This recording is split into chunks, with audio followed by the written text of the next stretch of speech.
Hi hello friends, कैसे हो आप सबको वीकेंड चैनल हिंदी में स्वागत है। आज हम एक हेल्थी रेसिपी बनाएंगे जिसका नाम है पोई साका दम बिरयानी या फिर पोई के पत्तियों की दम बिरयानी। हम इसे मैंगलोर स्पिनच भी कहते हैं इंग्लिश में, और बसले सोपू भी कहते हैं। दोस्तों, ये रेसिपी हेल्थी होगा और उसके साथ इस वीडियो को एंड तक देखिए। और इस हेल्थी रेसिपी को आप आज ही आपके घर में ट्राई करना चाहिए दोस्तों। बहुत स्वादिष्ट भी होगा दोस्तों ये रेसिपी। और फ्रेंड्स, हमारी चैनल को प्लीज़ सब्सक्राइब हो जाइए, उसके पास वाला बेल आइकन को दबाकर ऑल ऑप्शन को सेलेक्ट कर दीजिए दोस्तों। अब इसकी इंग्रेडिएंट्स को पहले देख लेते हैं। इसे बनाने के लिए आपको चाहिए 2+6 स्पून तेल। वो क्यों मैंने ऐसे बता रहा हूँ, मैं आपको आगे बता देता हूँ। उसके साथ 3 हरी मिर्च, 1 बॉल पुदीना के पत्ते, थोड़ी धनिया का पाउडर, पोई के साग या फिर पोई के पत्ते मैंगलोर स्पिनच, 5 प्याज, 3 आलू, 3 दालचीनी लाटी, 8 लौंग, 1 स्पून नारियल बुरादा या फिर डेसिकेटेड कोकोनट, 1 स्पून अदरक लहसुन का पेस्ट, 2 टमाटर, थोड़ी तेज के पत्ते, 1 मराठी मोग्गू, 1 चक्रफूल, 1 स्पून जीरा, 1 स्पून मेथी के बीज, थोड़ी काजू,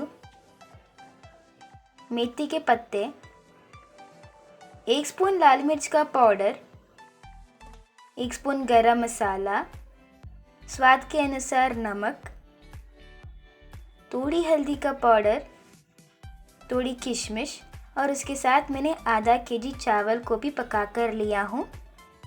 अब आओ दोस्तों, इसे कैसे बनाते हैं, इस रेसिपी को इसे देख लेते हैं। पहले मैं इस वेसल में 2 स्पून तेल को ऐड कर रहा हूँ। पहले 3 हरी मिर्च, 1 बॉल पुदीना की पत्तियाँ और इसके साथ थोड़ी धनिया का पत्तियाँ। सॉरी, मैंने इंग्रेडिएंट्स का लिस्ट में धनिया का पत्तियाँ को नहीं दिखाया, उसे भी डाल देती हूँ। उसके साथ मैं पोई के साग को उसे अच्छी सी धो कर मैं यहाँ लिया हूँ। 2 बार अच्छी सी धोकर यहाँ मैं लिया हूँ दोस्तों। अब आपको इस वॉश किए हुए पोई के साग या फिर पोई की पत्तियों को आप मीडियम फ्लेम में ही आप इसे अच्छी सी फ्राई करना चाहिए। इसका क्वांटिटी अब थोड़ी ज़्यादा है दोस्तों। जब आप इसके फ्राई करके ये रेडी हो जाएगा तब बहुत कम क्वांटिटी हो जाएगा। अब आप ही देख सकते हैं कि इसे अच्छी सी फ्राई करने के बाद इसकी क्वांटिटी कितना रेडी हो चुकी है। अब आप इसे फ्राई करने के बाद इसे साइड में रख दें। अब मैं इस कढ़ाई में 6 स्पून तेल को डाल रहा हूँ। अब आपको ही पता चलती है कि मैंने क्यों 2+6 स्पून तेल को लिखा था। अब उसके साथ 3 कटी हुई प्याज पहले डाल देता हूँ। उसके साथ 3 कटी हुई आलू भी डाल देता हूँ। अब आप इसे अच्छी सी फ्राई करना चाहिए तब तक कि ये जो प्याज है वो गोल्डन ब्राउन कलर ना हो जाए। हाई फ्लेम में ही आप इसे कंटिन्यूसली फ्राई करते रहना चाहिए। अब इसे फ्राई करने के लिए रख देते हैं और यहाँ हम मसाला बनाते हैं। इसे बनाने के लिए एक जार में 3 पीस दालचीनी लाटी या फिर सिनेमन स्टिक को डाल रहा हूँ। उसके साथ 8 लौंग यानी क्लोव्स को डाल देता हूँ। उसके साथ 1 कटी हुई प्याज डाल रहा हूँ। अब इस प्याज को डालने के बाद 1 बॉल नारियल बुरादा या फिर डेसिकेटेड कोकोनट डाल रहा हूँ दोस्तों। उसके साथ 1 स्पून जिंजर गार्लिक पेस्ट या फिर अदरक लहसुन का पेस्ट को डालकर थोड़ी पानी को ऐड कर आप इसे ग्राइंड कर देना चाहिए। अब आप देख सकते हैं ये जो कोकोनट का पेस्ट है, नारियल का पेस्ट, ये रेडी हो जाने के बाद आप इस पेस्ट को एक बाउल में ट्रांसफ़र करके साइड में रख दें। अब यहाँ मैं उसी बाउल में प्यूरी बनाने के लिए 2 कटी हुई टमाटर डाल रहा हूँ। अब आप इसको भी ग्राइंड कर देना चाहिए। अब आप देख सकते हैं टमाटर का पेस्ट या फिर प्यूरी भी रेडी हो जाने के बाद उसे भी आगे एक बाउल में ट्रांसफ़र कर देना चाहिए। अब हमने जो फ्राई करके कूल करने के लिए रख दिए थे पोई के साग या फिर बसले सूप या फिर मैंगलोर स्पिनच, उसे डाल देते हैं दोस्तों जार में। जार में डालने के बाद आप इसे ग्राइंड कर देना चाहिए। अब इसका पेस्ट भी रेडी हो चुकी है। अब यहाँ हमारी प्याज और आलू भी अच्छे से फ्राई हो जाने के बाद आप इन्हें एक प्लेट में ट्रांसफ़र कर देना चाहिए। ये अच्छे से गोल्डन ब्राउन होना चाहिए, तब तक आप इसे फ्राई करते रहना चाहिए। अच्छे से फ्राई हो जाने के बाद प्लेट में ट्रांसफ़र करके आप इसको साइड में रख देना चाहिए। अब मैं उसी तेल में थोड़ी तेज के पत्ते डाल रहा हूँ, एक चक्र फूल डाल रहा हूँ,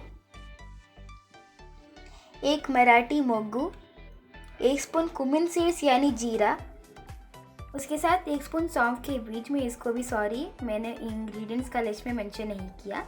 इसी में डालकर थोड़ी काजुओं को भी डाल देता हूँ। काजुओं को मैं लाइटली चॉप करके डाल रहा हूँ, मीडियम साइज़ में ही काट कर डाल रहा हूँ काजुओं को। अब आप इसे लो फ्लेम में ही आप इसे फ्राई कर देना चाहिए। अब मैं एक और कटी हुई प्याज डाल रहा हूँ। प्याज को देने के बाद आप इसको भी अच्छी सी फ्राई कर देना चाहिए। इस हेल्थी रेसिपी को कैसे बनाते हैं इस वीडियो को एंड तक देखिए दोस्तों, और एक बार तो आप इसे ट्राई करना चाहिए। उसके साथ थोड़ी मेथी के पत्तियाँ, इसको डालकर आप इसे अच्छी सी फ्राई कर देना चाहिए। उसके साथ 1 स्पून लाल मिर्च का पाउडर, 1 स्पून गरम मसाला को डालकर आप इसे भी फिर से एक और बार अच्छे से मिक्स कर देना चाहिए। उसके साथ हमने जो नारियल का पेस्ट बनाए थे, कोकोनट का पेस्ट, उसे डाल देते हैं। जो हम बाउल में रखकर साइड में रख दिए थे उसे डाल देते हैं। उसके साथ टमाटो का प्यूरी, टमाटर का प्यूरी को भी डाल देते हैं। अब आप इसे लो फ्लेम में ही अच्छी से फ्राई करना चाहिए। कंटिन्यूसली फ्राई करते रहे इसे लो फ्लेम में ही। अब इसे फ्राई करने के बाद हमने जो पोई के साग या फिर पोई की पत्तियों का पेस्ट बनाए थे उसे भी डाल देते हैं। उसके साथ थोड़ी जार वॉश्ड वाटर। अब इसको भी डाल देने के बाद आप इसे अच्छे से मिक्स कर देना चाहिए। कंटिन्यूसली आप इसे मिक्स करते रहें। अब उसके साथ 2 स्पून नमक, स्वाद के अनुसार आप डाल सकते हैं, पर यहाँ मैं 2 स्पून नमक डाल रहा हूँ। आपको जितना आप चाहते हो नमक आप उतना डाल सकते हैं। उसके साथ थोड़ी हल्दी का पाउडर को डाल देने के बाद आप इसे अच्छे से मिक्स करके उबलने के लिए रख देना चाहिए।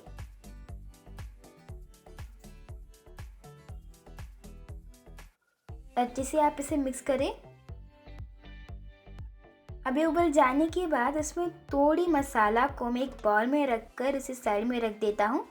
अब पहली लेयर में थोड़ी आपको बचना चाहिए, थोड़ी मसाला लास्ट में ही एंड में बचना चाहिए। अब उसके ऊपर थोड़ी कुक किए हुए चावल, अब थोड़े किशमिश को डाल देते हैं और हमने जो प्याज और आलूओं को फ्राई किए थे उसे डाल देते हैं।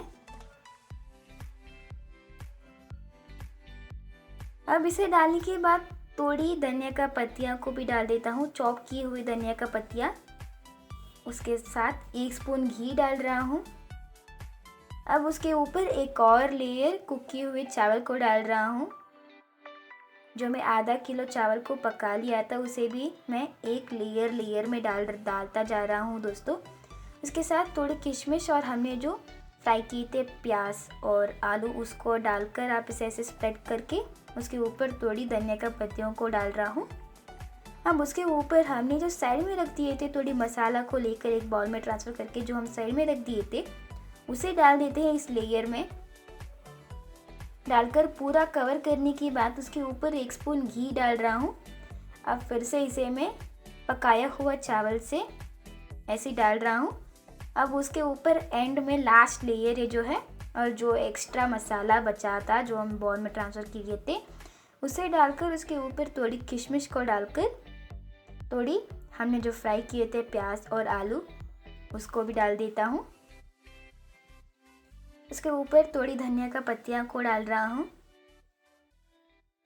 1 स्पून घी।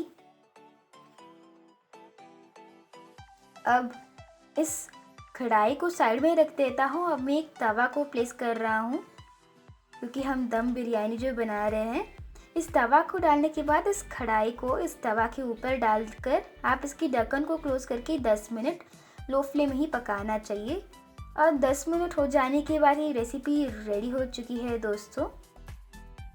आप इसे अच्छे से मिक्स करके भी खा सकते हैं या फिर ऐसे ही आप इसे खा सकते हैं। दोनों तरीके में भी ये रेसिपी बहुत स्वादिष्ट होगा दोस्तों।